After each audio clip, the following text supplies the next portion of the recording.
cardiovascular disease, Alzheimer's and dementia, cancer, diabetes. These are all things that tend to run in families. And I never really paid much attention to any of those lifestyle disorders or diseases until my amazing dad was affected by one of them. Growing up, I was always kind of athletic. I was at normal weight. There was nothing really outstanding with my childhood or my high school career. But I hit post-college and I was in my mid-20s. And when you get in your mid-20s, you get to buy your own groceries and you're like, hold up, I can eat Pop-Tarts every day if I want to. I was going out to eat a lot. And so I would fluctuate so much between falling off the wagon completely and then chasing the latest diet craze. So my weight would fluctuate, 20, 25, 30 pounds, either way, depending on when you caught me, right? And so that continued. My weight would go up and down, up and down, up and down, until eventually I hit a weight that was about 40 pounds heavier than I am right now, right? There was a whole lot of medical complications. I had acid reflux, I had eczema, I have all these other issues that were happening as a result of my poor lifestyle choices. And so that went on for a little bit. I started cleaning up my habits one at a time. I started really paying attention to what I was doing when I hit my 30s. And something happened in my mid-30s to my father. My father was diagnosed with early onset dementia. And he's in his mid-60s at that point. And he left work. And it was really kind of a wake up for me a little bit, because my dad's my hero. I mean, he was an amazing father growing up. He was always at all the sporting events, and he was the guy who wanted to hang out with us and throw the football in the front yard. He was just an amazing, amazing dad to us growing up. And so it sucked to see him kind of suffering and going through processing what life's gonna be like and having issues with that. But in doing some research about his condition and finding some doctors locally that could help him a little more than what standard of care would be, we ran across different genetic markers that make somebody susceptible to Alzheimer's and dementia and things of that nature. And that's the ApoE gene. And you either have you have a copy from your mom, a copy from your dad, and it's either gonna be a 2, a 3, or a 4, ApoE3, ApoE4, ApoE2. And so if you have the copy that's ApoE4 from your mom and from your dad, that puts you at the highest risk level for developing Alzheimer's and dementia. And it tends to happen earlier in life. It only affects ApoE4 from your mom and ApoE4 from your dad only affects about 2% of the American population. But my dad was E4. And so that really made me go in and have my genetics run as well. And surprise, surprise, I was also ApoE4. And so again, only 2% of people have that. You have a 60 to 90% chance of Alzheimer's or dementia in your lifetime if you have that combination.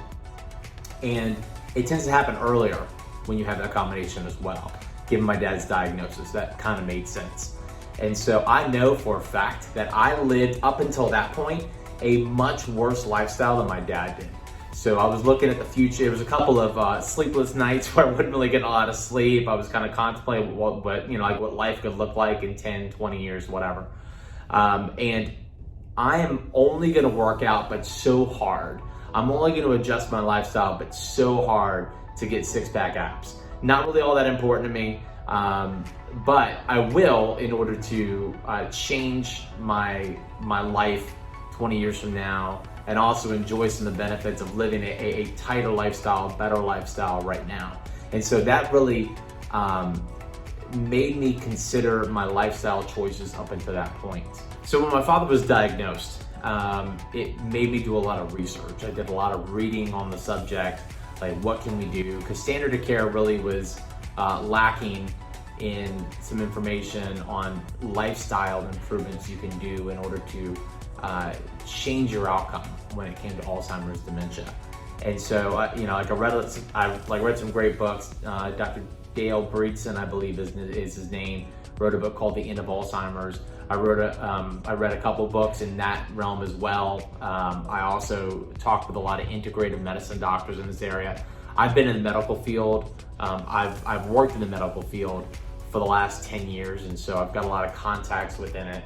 And in doing these research, I find that there are so many things from a preventative standpoint and from a standpoint of helping to reverse or slow the progression of your Alzheimer's from a lifestyle perspective. And so I started diving into that, because if you can prevent it early on, the earlier you can catch your risk and augment your lifestyle, the less extreme you have to be. And so in doing the research, I found these things that you can do in order to help slow down the progression or minimize your risk. And in reading some of these lifestyle hacks and these lifestyle things you do, it became apparent to me that some of the same things you do to prevent Alzheimer's and dementia with these people are some of the same things you do to prevent cardiovascular disease, to prevent diabetes, to prevent a lot of cancers and things of that nature. Some of the big killers within our society are a lot of chronic type diseases that can be sidestepped. The answer is lifestyle modification. So if it's lifestyle modification, why don't everybody do it? Because typically people fall into the same boat as I did in my 20s, when they would oscillate between a really strict fad-based diet, and then they'd fall off the wagon and go crazy, right? And so you go back and forth, and over the course of time, you're never establishing the habits you need to make a lifestyle like this sustainable and make it easier to get started on it. So what I developed a system, I developed a program that I was looking for personally. One that would make it easier, because I don't do well with moderation. I'm not gonna eat one cookie and eat 10 cookies. And so what type of boundaries can I put in place? What type of simple yes or no questions can I follow? What are the big things you can do in order to help you with whatever chronic disease you're looking to eliminate the risk of or lessen the risk of? And so that's where Unimorphix was born. So, I mean, I can say now that 5 or 6 years after my dad's diagnosis, he's doing much better than expected. He's implemented a lot of these things that we learned from the doctors in the books when he was first diagnosed, and I'm really grateful for their work. And I'm happy to be the one to bring some of this data, bring some of this stuff, and make it so accessible to a lot of people. So that's where Unimorphix was formed. That's my why. I've got a couple young daughters. I want to be able to walk them down the aisle. I want to enjoy a fantastic lifespan, a long lifespan, but I want health span even more than that. I want to be sharp. I want to be working at an optimal level into my, old age. And so the changes I do now will let me do that. So the earlier you can get started with the same kind of changes, whether you look at your family history and it's Alzheimer's or it's cardiovascular disease, do a lot of people have diabetes in your family? Do you see a lot of stroke? Do you see a lot of cancer? What are you trying to sidestep? And the answer to a lot of these things are lifestyle modifications. And you don't have to be keto, you don't have to be vegetarian, you don't have to be paleo. This can fit into a lot of lifestyles. So I hope it was helpful. That's just my story a little bit. That's why I'm doing what I'm doing. And that's when as you see more things about me, more content coming out, that's the reason why I've been able to kind of take on this assignment. Thanks.